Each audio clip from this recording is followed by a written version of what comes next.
Please help me, Gissy. Back to the river.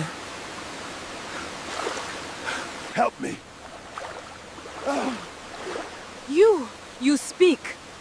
What are you? They called him Amadi, the river's handsome shadow. With one glance, he could silence a girl's breath. With one song, he could bend her will. They said he waited beneath the reeds for the lonely, the curious, the disobedient. And once he lured them beneath the water, they never came back the same. Some say they drowned. Others say they live beneath the current, eyes wide, hearts hollow, remembering nothing except his name. They said no one ever returned from the river after sunset. But Nia did. And she came back with a secret that would haunt her heart forever. She was the kind of girl who found magic in ordinary places. The kind whose laughter softened quarrels, whose hands healed bruises, and whose silence could make birds stop singing just to listen. Her village lay nestled between green hills and giant trees, where every home had a wooden stool under a mango tree and stories traveled faster than the wind. Her family was poor, but Nia never minded. People in the village shared yams, carried each other's burdens, and always gave more than they had. And every evening, Nia took her clay pot and walked alone to the river, her sacred place. Just as the sun dipped low and painted the sky in fire and ash, Nia would reach for her water pot, and every evening, her mother would stop her. "Nia," she'd say, her voice low, eyes filled with something between love and dread. "Leave it till morning. The river is not safe after sunset." "But Mama, the pot is empty," Nia would reply, forcing a smile. "We'll need water for the night." Her mother's fingers would grip the edge of her wrapper, twisting it tightly. "Then I'll go. Or your brother. But not you. Not after dark." Nia always smiled. Always reassured her, but still, every evening, she went, and behind her, her mother would watch from the doorway, silent. Uneasy, until Nia disappeared down the narrow path, her silhouette swallowed by the whispering trees. But that evening, the air changed. The moment her bare feet touched the riverbank, her song fell silent. Something shimmered by the reeds. A shape.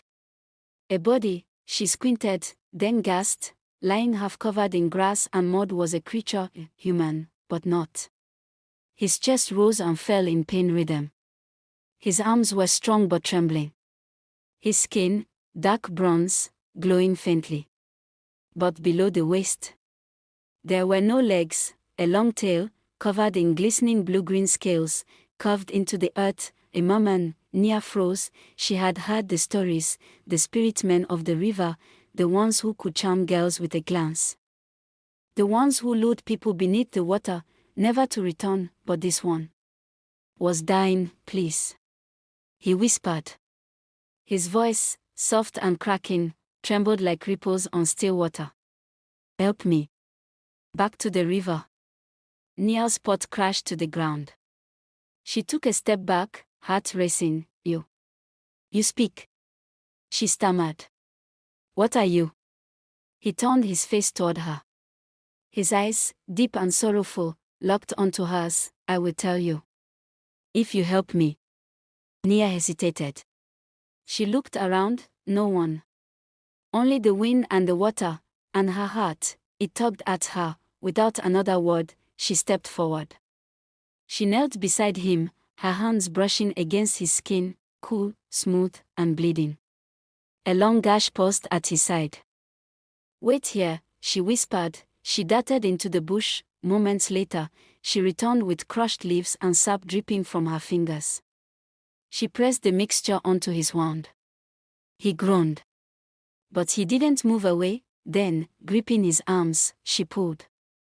Slowly, with trembling strength, she dragged him back into the water. The river greeted him like a mother finding her lost child, swirling, sparkling, alive. Before he disappeared beneath the surface, the Merman looked back. His eyes were softer now, grateful. "I'll be waiting," he said, and he was gone. Nia fetched her water gently that evening, her pot now filled and balanced carefully against her hip. The sky had begun to melt into indigo. And the crickets whispered their nightly chorus. Her sandals slapped softly against the red earth path as she made her way home, but her mind was far from the road. Her thoughts floated back to him, the merman. She shook her head slowly, a small chuckle escaping her lips. Poor merman, she whispered, then, without warning, her lips curled into a shy smile. He's so handsome. She hadn't told anyone in the village. Not her mother, not her closest friend, not even the old woman who loved to gossip while roasting plantain by the roadside. Something about that moment felt too sacred, too real to be handled by careless tongues, so she kept it locked in her heart, and for days. Nothing happened. The river went back to being just a river. Birds sang. Water flowed. And Nia kept coming. Then, one golden evening, just as she bent low to fill her pot and hum her favorite lullaby, a strange feeling brushed against her skin, like ice. Watching, she stopped, her song faltered, and slowly, she turned. There, just above the glimmering surface of the river, two dark, intense eyes stared back at her. Her breath caught. Then, like rising mist, a man emerged. His skin was bronze and glowing in the sunset, his long dreadlocks dripped with river water, and from his waist down, the scales of a tail shimmered, catching flecks of light like 100 tiny mirrors. It was him, the merman. Nia gasped, her fingers tightening around her pot, but she didn't run, she didn't scream, because somehow she knew he meant no harm. The merman smiled gently. Your voice, he said, his words smooth and deep, is the most beautiful thing this river has ever heard. Nia blinked, unsure whether to smile or hide. Who are you? She asked, her heart pounding like a drum. I am Amadi, he replied. I belong to the river. And you? You pulled me back from the edge of death. His voice wrapped around her like the evening breeze. From that night on, everything changed. Amadi waited for her every evening, just beyond the reeds. Sometimes waist deep in the water. Sometimes resting on a large flat stone near the riverbank. Always with a gentle smile. Always waiting. They talked for hours, about the secrets beneath the surface, about stars and old legends, about Nia's dreams, to see the world beyond her village, to find a place where she could sing and be heard. And Amadi, he spoke of coral palaces deep beneath the waves, of glowing fish that sang songs in the dark, of a world full of magic and loneliness. With each visit, Nia's laughter grew lighter, and her eyes sparkled a little more. The river no longer felt like just a river, it felt like home, or perhaps, it felt like his world was slowly becoming hers, and her heart, it was no longer her own. It was slowly sinking into the river, and into Amadi. Every gift has a price. And every bond, a cost. Those words echoed in Nia's mind like footsteps in a silent room, even as she lay on her mat that night, listening to the chirping of crickets and the rustle of palm fronds outside her window. She could still feel the weight of Amadi's warning pressing against her chest, but how could something that felt so right be dangerous? In the days that followed, she found herself drifting through the village like a dreamer. She smiled when spoken to, nodded at her chores, and laughed when expected, but her thoughts were always at the river, and at him, Amadi. Each evening, she returned. And each time, he was already there, sometimes singing songs in a language older than time, sometimes playing with glowing river stones that pulsed with soft blue light. They talked. They laughed, and slowly they touched, just fingertips at first, her skin warm, his cool and smooth like polished stone. Then her hand resting in his. Then his head on her lap, as she hummed lullabies from the village. But love between a human and a creature of the river was never meant to be simple. One night, as Nia stepped into the shallows, a strange chill ran up her spine. The air smelled different. Amadi didn't appear. Instead, a faint glow emerged from the water, and from the depths rose a tall figure, glimmering white eyes. Skin like carved obsidian, and hair that floated like kelp around their face. A river spirit. Nia froze. You tread paths not meant for your kind, the spirit said, its voice layered with wind and water. I love him, she whispered, the spirit's eyes narrowed. Then prepare. The river takes what it loves. And it never gives back without a price. Before she could speak again, the spirit dissolved, melting into mist and moonlight, and Amadi surfaced, breathless. You saw her, didn't you? He asked. Nia nodded, trembling. She's one of the watchers. They guard the border between our world and yours. And if we cross it? She asked. Amadi was silent. Later that night, Nia sat under the big tree in her compound, staring at the stars. She thought of her mother, of the small life she lived in the village, of the children who laughed when she passed, the aunties who called her beautiful, the mango tree that shaded her home, and she thought of Amadi's world, of the choir halls, of his songs, of his eyes. What would she give up for love, and what would she lose if she didn't follow it? Under the moonlight, Nia stood between two worlds, her life on land or a new life with Amadi in the water. The wind whispered through the tall reeds. The moon hovered like a silent witness in the night sky. Crickets chirped far away, but here by the water. Time stood still. Amadi's fingers brushed against Nia's. Warmth met coolness.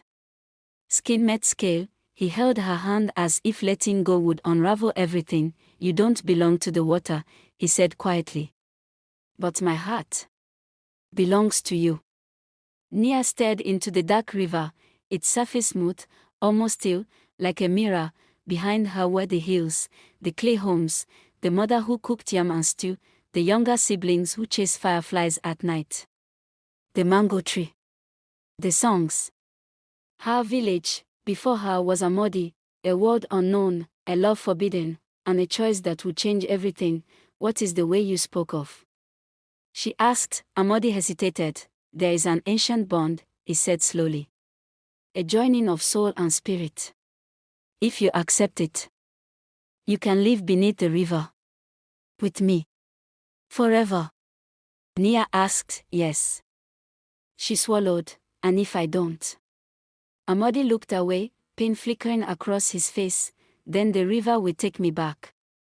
And you'll never see me again. Silence. A frog croaked in the distance. Nia's breath caught in her throat. She had never known such love, such wonder. But now she also understood the cost. Her legs trembled. Amadi still gently rippled the water beside them, reflecting silver moonlight across her face. I don't want to lose you, she whispered.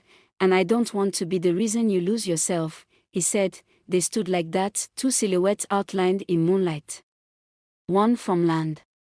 One from water, one moment from eternity. Then Nia stepped closer, tears filled her eyes. I choose. She began, but before the words left her lips, a hand grabbed her from behind, rough, firm, pulling. No. A deep voice thundered. Nia. What are you doing? She spun around, heart racing. It was her father. He had followed her, and now he stood between her and Amadi, eyes wide with rage, fear. And something else, desperation. Amadi vanished beneath the surface in a flash of silver. Papa, Nia began. Her father's voice shook. You would throw your life away. For a spirit. Do you know what you almost did? He dragged her back from the water's edge. His breath was heavy. His eyes red. When they reached home, he made her sit, and for the first time, he told her everything about the Merman world, about ancient warnings, and about her mother's sister, who once disappeared into the river and was never seen again. You would have died, Nia, he whispered. If you followed him, you would never come back. Nia sat in silence, her heart broken, her spirit torn. She didn't sleep that night. She only stared at the sky and whispered, why would the river give me love? Only to take it away. She looked back toward the hills that cradled her village. The soft flicker of firelight in the distance. Her mother's warm embrace. Her father's rough hands. The scent of roasted maize, the laughter of children chasing goats, the comfort of everything she had ever known. Then forward, toward the unknown, toward him, toward a world where breath was borrowed from water and love floated between tides. Nia closed her eyes. I choose. She whispered again, but before the words left her lips, a voice pierced the stillness. Nia. Her eyes flew open. It was her father, soaked with sweat, stumbling through the tall grass, his eyes wild with fear. He had followed her again. Nia, no. He cried. Come back. That creature will drown you. Amadi's expression darkened. His hand slipped from hers as he began to retreat into the river. No, wait. Nia shouted, but her father reached her first, pulling her back from the edge. You're not thinking, he said, his voice shaking. This is madness. You belong here, with your people. With us. Nia's heart slammed in her chest. Papa, I love him, she said, tears pooling in her eyes. And he loves me. He saved me when no one else saw me. You don't understand what you're giving up. He yelled. If you go into that water, you will never return. You will never walk this earth again. Never hold your mother. Never have children.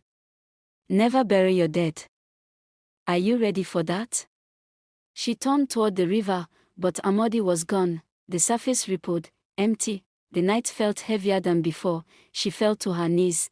The next morning, Nia didn't speak. She didn't cry. She only sat at the edge of the compound, staring at the clay pot by the wall, still full, untouched. Days passed, weeks, but her heart remained at the river, and though the elders forbade her from going near it, she went, always hoping to see those dark eyes again, always listening for his voice. In the breeze, certainly. Always listening for his voice in the breeze, waxing crescent moon, but love never drowns easily. Then, one night, the moon hung low and red, a heavy fog rolled across the village, and from the mist came a song, faint. Deep. Familiar. Nia stepped outside, barefoot, drawn by a pull older than memory. She walked through the sleeping village, past the mango trees and the whispering grass, to the river, and there, just beneath the surface, was a shimmer, a figure, waiting. She stepped into the water, slow and sure, and as the tide embraced her, a voice rose in her ears. Your heart chose. Even when your lips could not. Arms wrapped around her, cool, strong, safe, and then, she vanished beneath the water, gone, but not lost, her heart caught between the pull of two words. Knowing she could not have them both, the fire crackled quietly, its orange glow casting long, trembling shadows across the mud walls. Nia sat motionless on the old wooden stool, her hands clenched in her lap, eyes fixed on the flames, but her thoughts were far away, deep beneath the surface of the river. Amadi's voice still echoed inside her, the river will love you as I do. But her father's words lingered like thunder in her bones, you will forget your name. She didn't sleep that night. She lay on her mat long after the others had drifted into slumber, staring at the rafters above her head, the river's distant roar pressing against the silence like a heartbeat. The next morning, Nia tried to return to normal life. She helped her mother with the cassava. She laughed when her younger brother spilled water on himself. She swept the compound until the dust clung to her skin, but her spirit was heavy, because every bucket she filled reminded her of Amadi. Every gust of wind felt like his breath, and the silence between people felt deeper than the silence beneath the river. That night, the village elders met with her father. They spoke in hushed tones beneath the mango tree. Their faces tight with concern. One of them said, if she keeps going to the river, the spirit will claim her. Another, shaking his head, she is marked now.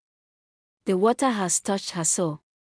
Nia listened from the shadows. No one asked her what she wanted. Later, when the night was thick and the moon veiled in clouds, Nia rose, quietly, deliberately. She stepped barefoot across the courtyard, past her father's sleeping frame, past the clay pots, past the restless goats, and down the narrow path to the river. The water was still, waiting. She stood at the edge, her toes kissing the wet earth. Amadi, she whispered, at first, nothing, then the water stirred, ripples called outward from the center. And slowly, like a dream surfacing, he rose, his eyes met hers. And he knew, you came, he said, barely above a breath. I couldn't stay away. she replied, voice trembling, but what about your father? Your home. She looked at him for a long moment, then said, what is home? If half of my heart is missing. A silence fell between them, thick, sacred, and then, Amadi reached out his hand. Nia took a step forward. The river welcomed her, but just before the water reached her waist, a sound shattered the moment, a cry, her mother, then her father's voice, filled with fear and fury, Nia. No. She turned, eyes wide, caught between love and blood, between choice and consequence. Her father's voice echoed through the trees, Nia. No. Behind him, her mother stumbled through the brush, hands outstretched, wrapper dragging through the grass, Nia, please. She cried. Don't leave us. The river whispered at Nia's waist now, cold, trembling, as if even it did not know what she would choose. Amadi stood just beyond reach, water glistening down his arms, his expression unreadable. He didn't speak. He didn't beg. He only waited, because love, real love, never demands. It only invites. Nia looked from one wall to the other, to her mother's face, wet with tears, to her father, fierce in his fear, and then to Amadi, the one who had seen her, the one who had listened when no one else did. She closed her eyes, and for a moment, the world was still. Then, she stepped back, out of the water. Her mother gasped. Her father rushed forward and caught her, but Nia didn't look at them. She looked at Amadi, and the heartbreak on his face almost brought her to her knees. I'm sorry, she whispered, voice cracked with sorrow. I love you. But I can't leave who I am behind. Amadi blinked slowly, a sad smile crossed his lips. I understand, he said, the words soft as the wind over water. And I will never forget you. He reached out, touched her cheek one last time. And then, he was gone. The river stilled, the moon rose higher, and Nia stood at its edge, soaked, heart shattered. But years passed. Nia grew into a woman. She married, bore children, sang to them by the fireside. But some nights, when the moon hung low and the river glowed silver, she would walk alone to its edge. She would hum the tune she once sang as a girl, and sometimes, just sometimes, the water would stir, a ripple would cross the surface, and she would smile, place a hand over her heart, and whisper, I still remember. Not all love stories end in forever. Some end in freedom, some end in sacrifice, and some, like Nia's, end in quiet, beautiful memory of a love deep as the river and strong enough to let go.